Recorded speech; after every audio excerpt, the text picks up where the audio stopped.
I'm Drew Edwards with the Hamilton Spectator. I'm here with columnist Steve Milton. And Steve, Ticats played their first exhibition game on Saturday, lost to the Argonauts by a fairly large margin. What did we learn?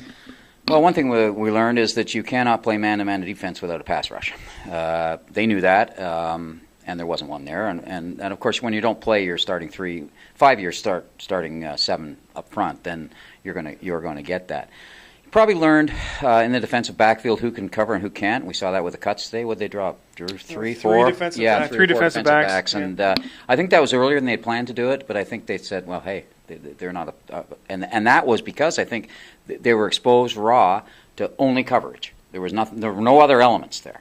So and that helped the coaching staff, I think, right away. So there was a bit of a subtle benefit to that, I think. And actually, when you talk to them about the films, it turns out that a couple of the defensive backs played much better than I think both you and I thought at the time. You know, what did you see? Well, no, I think that's right. I mean, talking to Marcel Belfait, the coach, he sort of said that, there were some positives there. He talked a little bit about, Eddie Steele, I think, played decently in the middle. They need him to contribute, I think, early on if they want to play a Canadian there. So I think that was valuable for them.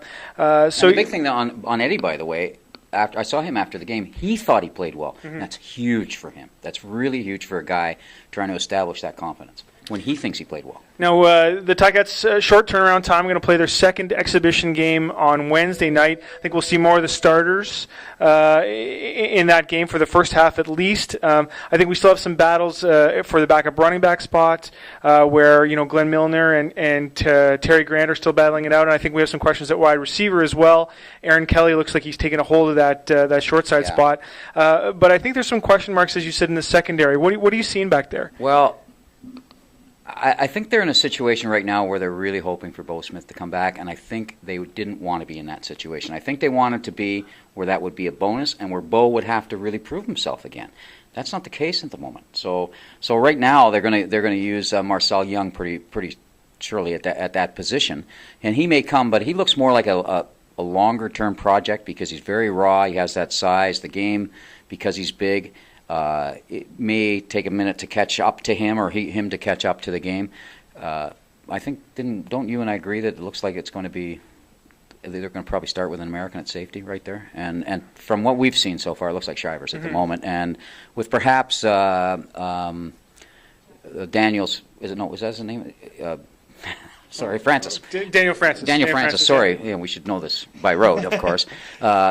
And he hasn't been able to give us the look because apparently he's been playing with toe turf, which I'm not sure that we knew. Yeah. But we couldn't understand why the guy that was basically the starting safety. Now Shivers was out during OTA much of the time, right? So, but the guy who was the safety during the OTAs, that's the mini camps. Why he wasn't getting any action. So that's still in the mix there. I think they're really up in the air about that. Obviously, it looks to me like the short side's fairly set with Dennis and Hines, or sorry, the wide side yeah. With Dennis and Hines, and the big thing is, I think a lot. Do they go with the Canadian safety? Is Dylan Barker going to be the safety, or is it going to be the American? And right now, it looks almost obvious that it's going to be American. Mm-hmm.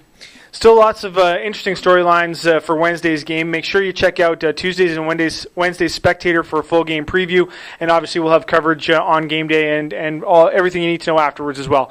For the Hamilton Spectator, this is Steve Milton, and I'm Drew Edwards.